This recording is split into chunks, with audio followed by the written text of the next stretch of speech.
नमस्कार। भारतवर्ष का गौरवशाली इतिहास यूट्यूब चैनल में आप सभी का हार्दिक स्वागत है।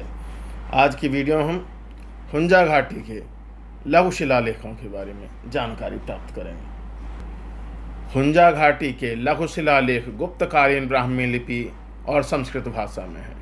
इससे ज्ञात होता है कि इस क्षेत्र पर गुप्त शासकों का प्रभाव था। सिंधु नद के कांठे के उत्तरी भाग में काराकोरम पर्वत श्रृंखला में स्थित दर्रे से होकर गिलगिट की ओर जाने वाले प्राचीन मार्ग को पाकिस्तान और चीन ने मिलकर एक नए बड़े मार्ग का रूप दिया। जब 1979 ईस्वी में यह मार्ग यातायात के लिए खुला, तब पाकिस्तान के पुरातत्वविद अहमद हसनदानी और हाइडलबर्ग विश्वविद्यालय के कार्ल जेटमर ने हुंजा घाटी, जो गिलगित बाल्टिस्तान में है, वहाँ के पुरावशेषों का संरक्षण किया। इस सर्वेक्षण में उन्हें हुंजा वाले प्रदेश में घुसने से पहले ही गोर वाले प्रदेश के निकट स्थित चिलास और इसके आसपास की चट्टानों पर अनेक खचित रेखा चित्र और खोतानी, खरोष्ठी और ब्राह्मी लिपि में अंकित अनेक लघु लेख प्राप्त हुए। खरोष्ठी लिपि के लेखों में विभवकादिश, कनिष्क, द्रविश के नाम बताए जाते हैं।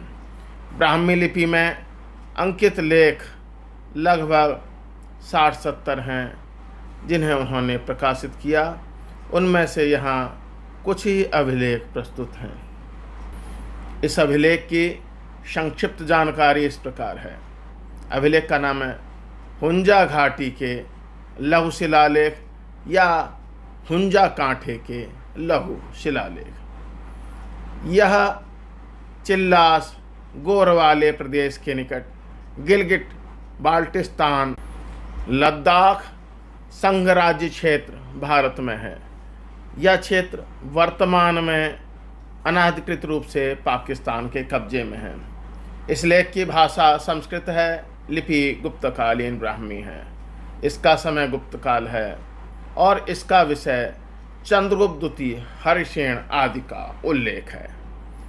इस लेख का मूल पाठ इस प्रकार है।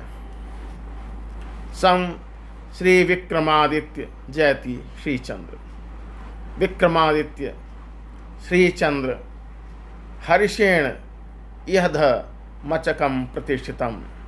हरिसेन इह चंद्र श्रीदेवस्य श्रीचंद्रस्य सिंह संताप्त चंद्र श्री देव विक्रमादित्य संवत्सरे 143 देवश्री चंद्र श्री देवचंद्र प्राप्त।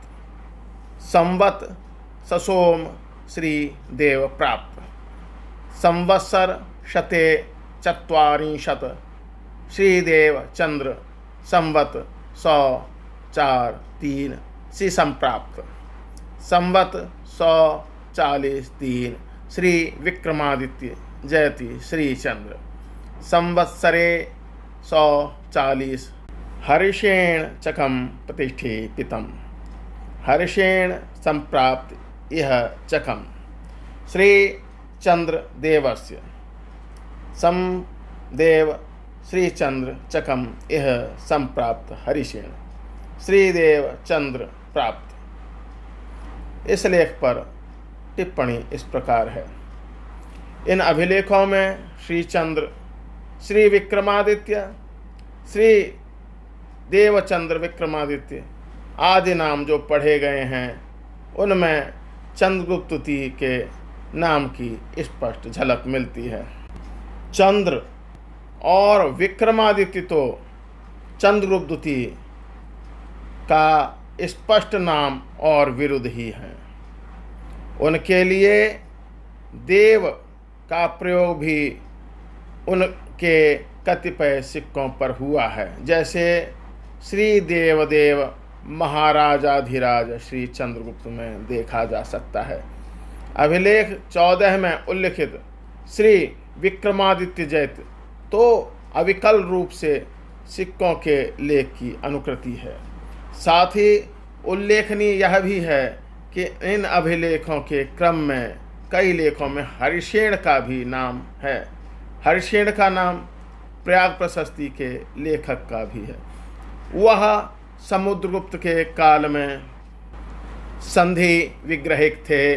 गुप्तकालीन इन व्यक्तियों का जो लगभग समकालीन रहे हैं, एक ही साथ एक लेख में मिलना मात्र आकस्मिक संयोग कहकर उसकी उपेक्षा नहीं की जा सकती।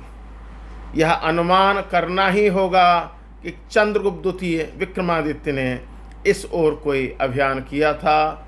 उसके साथ ही हरिसेन भी, जो कि उस समय तक जीवित रहा होगा, संधि विग्रह के रूप में आए रहे होंगे। कुछ में तो उसके द्वारा धर्मचक्र की स्थापना की भी बात कही गई है। उसने इन्हें स्वयं अंकित कराया होगा। चंद्रगुप्त के नाम के लेख में भी यदि उसने नहीं तो उसके साथ ही आए किसी अन्य व्यक्ति ने अंकित किया, जिससे अपने को सह संप्राप्त अर्थात निकटता प्राप्त करने वाला साथी कहा है। इन अभिलेखों में चंद्रगुप्त द्वितीय के होने की संभावना को नकारते हुए उसमें पढ़ी गई तिथि 143 की ओर ध्यान आकृष्ट किया है और कहा गया है कि इस तिथि की संगति किसी रूप में किसी ज्ञात संवत के आधार पर चंद्रगुप्त द्वितीय के काल अर्थात 376 से 434 ईस्वी नहीं सही बैठती, और ये अभिलेख उनसे संबंधित नहीं हैं। जो इस प्रदेश के शासक रहे होंगे उनकी उपाधि भी विक्रमादित्य थी। इस प्रकार हमने वीडियो के इस भाग में पाक अधिकृत कश्मीर से प्राप्त हुए हुंजा घाटी लघु शिलालेखों के बारे में जानकारी प्राप्त की। मेरे साथ जुड़े रहने के लिए आप सभी का बहुत बहुत हार्दिक धन्यवाद। नमस्कार।